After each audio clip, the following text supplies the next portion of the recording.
मराठा आरक्षण एकमतानं मंजूर, मात्र सगेसोयरेच्या मुद्द्यावर जरांगे अजूनही ठाम. आज आंदोलनाची दिशा स्पष्ट करणार.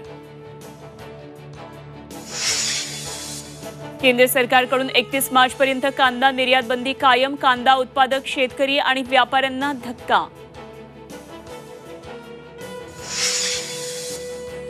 मुंबईत आज भाजपचं संमेलन. भाजप अध्यक्ष जे.पी. नड्डा करणार मार्गदर्शन. फडणवीस, बावनकुळे, शेलार उपस्थित राहणार.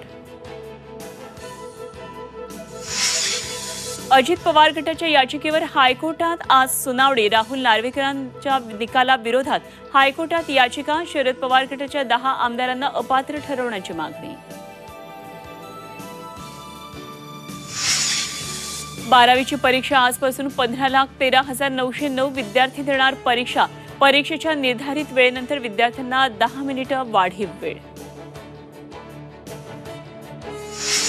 बुलढाण्यामध्ये भगर खाल्ल्यानं 500 जणांना विषबाधा. रुग्णांवर लोणार, मेहकर आणि सुलतानपूरच्या रुग्णालयामध्ये उपचार.